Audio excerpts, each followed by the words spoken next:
Oke, adab berhubungan dengan sponsor. Saya ada teknik di sini, namanya DISC teknik. Ada yang udah pernah tahu DISC teknik?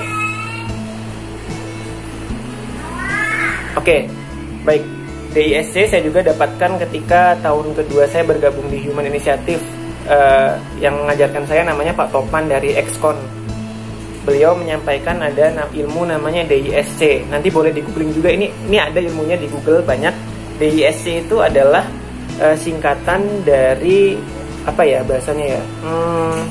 Sifat atau kecenderungan manusia. D itu dominan, I itu influence, S itu steadiness, C itu compliance. Saya ulangi sekali lagi ya.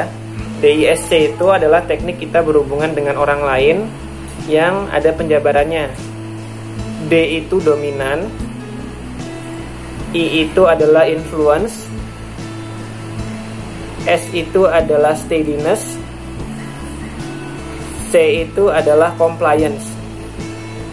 Oke, teknik DISC ini membahas mengenai bagaimana kita berhadapan atau tadi hubungannya sama adab ya, ketika kita bertemu sama orang. D itu apa? Nah, D itu dominan. Contohnya begini, saya pernah ketemu sama PIC Lion Air. Ketika saya datang, apa yang beliau sampaikan? Oh, Langga ya? Dari PKPU, dulu namanya masih PKPU, sekarang kan sudah ganti Human Initiative ya. Oh, Langga ya dari PKPU ya, iya. Oke, ya udah. Saya udah tahu kok maksudnya kesini ngapain. Ya udah tinggalin aja nanti saya baca. Udah, 5 menit doang. Perjalanannya ke kantor itu 2 jam. Ya udah. Kalau orang dominan emang begitu. Jadi kalau kita ketemu orang dominan nih kuncinya ya, nggak usah baper karena memang sikapnya begitu. Kita to the point aja, misalkan oke, saya ada ini Pak. Ada kegiatan X, dananya sekian. Ya udah, setelah itu selesai. Kalau emang beliau berminat, pasti akan hubungi kita. Kalau nggak berminat, lain waktu akan hubungi kita lagi. Itu untuk dominan. Kalau influence gimana influence? Influence ciri-cirinya begini. Ibu, bapak, apa kabar? Gimana anaknya? Kakaknya apa kabar? Tadi udah sarapan belum?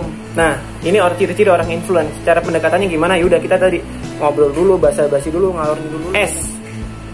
Jadi D itu lawannya I. Orang I itu apa namanya?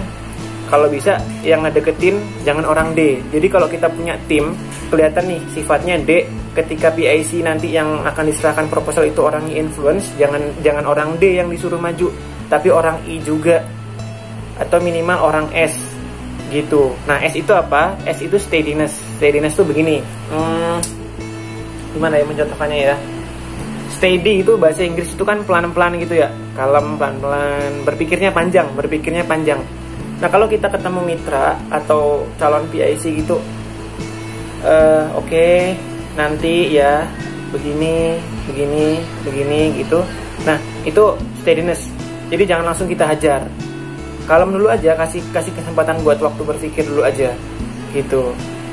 C, terakhir C. C itu apa? Oke, C itu adalah compliance.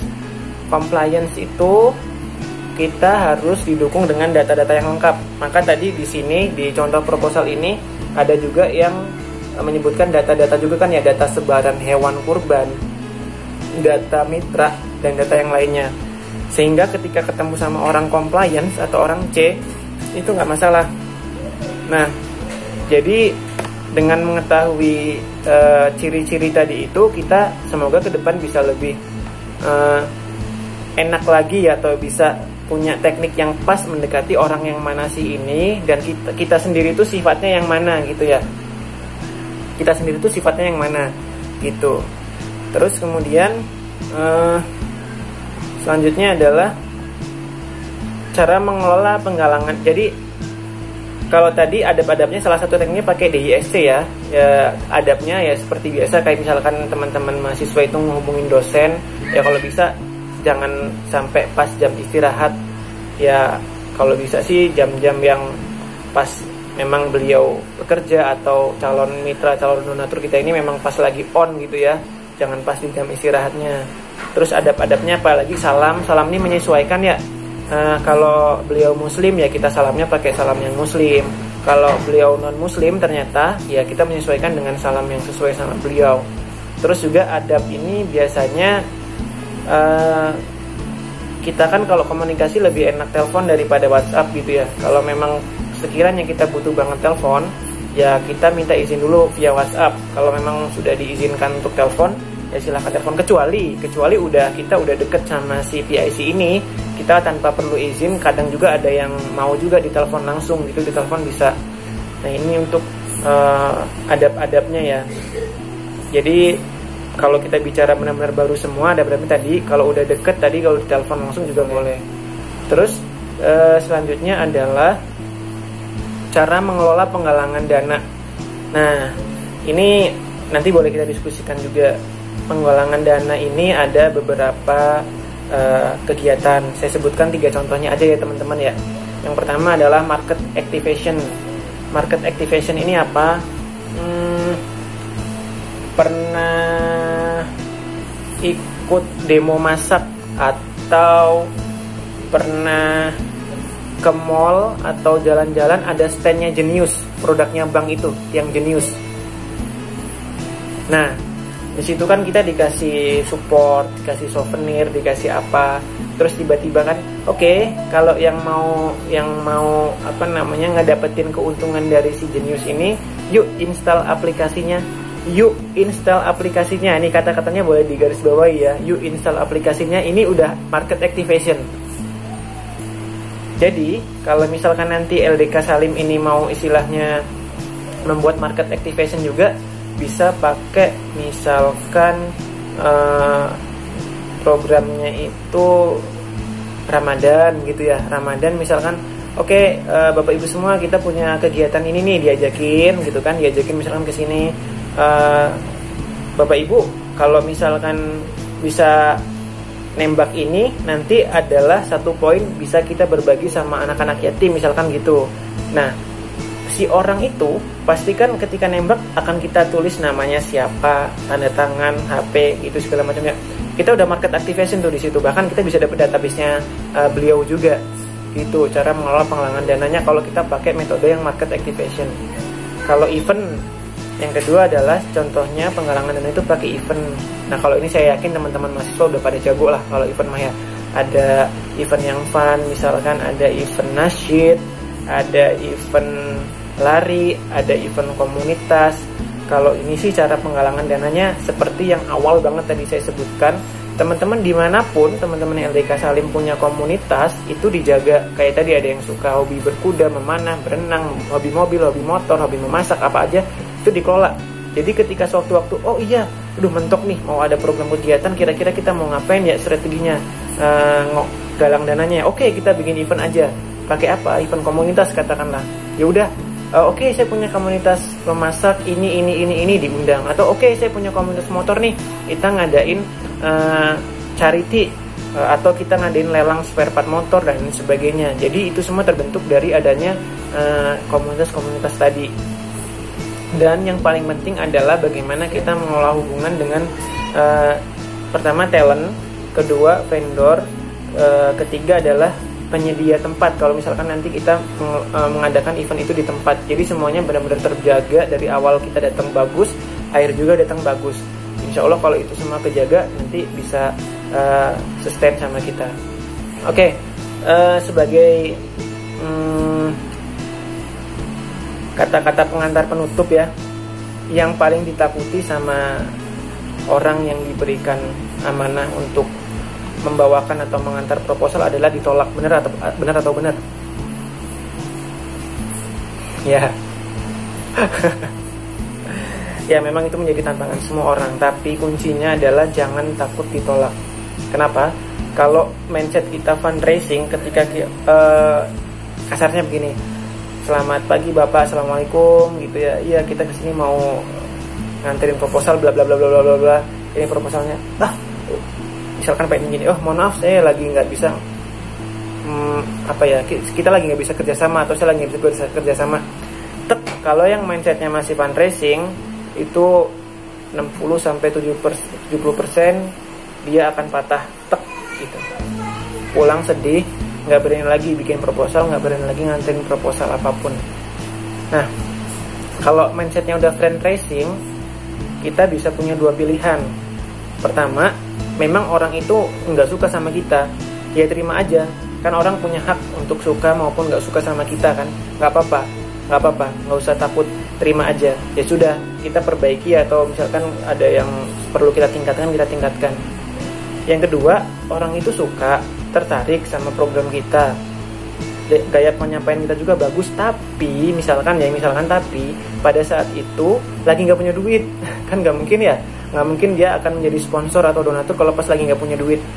Nah, makanya jangan takut tolak. Bisa jadi oke, bulan ini beliau lagi nggak punya uang, bulan depan misalkan beliau ada rezeki lebih nih, bisa saja bulan depan kita ajukan proposal yang lain walaupun programnya beda.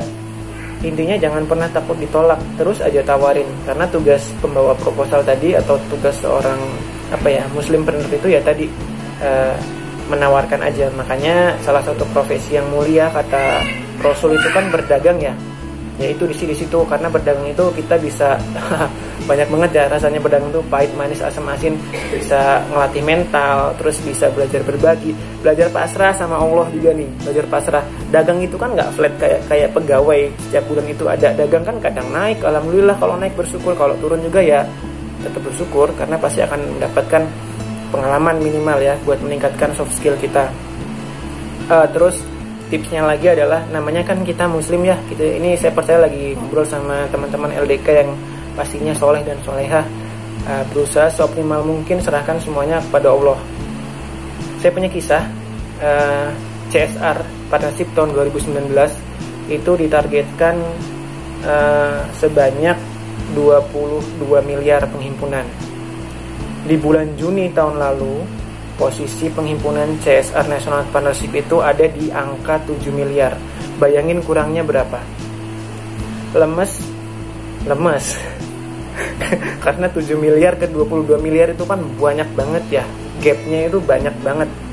Pusing. Justru kalau nggak pusing itu dipertanyakan nanti. Ini beneran mikirin kerjaan atau enggak gitu. Tapi ya udah, pusingnya ya udah sekali aja terus akhirnya kita pikirin strategi. Nah, apa tipsnya? Ternyata waktu itu tipsnya adalah pasrahin aja sama Allah sambil kita koreksi. Ada banyak kesalahannya di tim. Sampai sekecil kita jarang nelpon orang tua kita aja, itu bisa jadi mungkin jadi penghambat datangnya rezeki tadi ke kita. Karena kan sejujurnya orang tua itu sih kunci lah, orang tua itu buat kita semua. Kunci apapun, kunci rezeki, kunci pengetahuan dan sebagainya. Jadi kalau misalkan teman-teman semua di sini yang masih orang tuanya dua-duanya masih sehat, alhamdulillah perlu disyukuri, sering-sering ditelepon minimal. Apalagi sekarang udah ada WhatsApp ya, gampang banget. Tinggal ketik aja misalkan sekarang, Bu atau Pak lagi ngapain, udah sarapan belum? Gampang kan? Silaturahim sama orang tua gitu kan ya. Nah, terus kemudian yakin tingkatin ibadah. Ternyata waktu itu selain ada kesalahan kecil itu juga di tim juga ada yang kendor. Apa yang kendornya? Tilawahnya kurang. Terus kemudian udah jarang sholat duha juga. Tim CSR National Partnership pada tahun itu di bulan yang sama jarang sholat duha, tilawahnya kurang. Wah, tampar banget kan. Oke, di sini yang perlu kita perbaikin. Ya udah perbaikin. Ayo pokoknya targetin setiap hari sholat duha minimal 2 rakaat nggak apa-apa. Yang lagi menstruasi ya jangan gitu kan. Terus ngajinya juga dikuatin lagi. Terus alhamdulillah kedatangan tim baru juga. Teman-teman semua di sini boleh percaya, boleh enggak, di bulan November 2019, tadi di bulan Juni kita kan 7M, target 22M. Di bulan November 2019 pencapaian kita 20M, alhamdulillah. Dan di bulan Desember, tanggal 17 Desember 2019 itu pas banget pencapaian CSR National Partnership itu di angka 22M. Alhamdulillah, pertolongan Allah.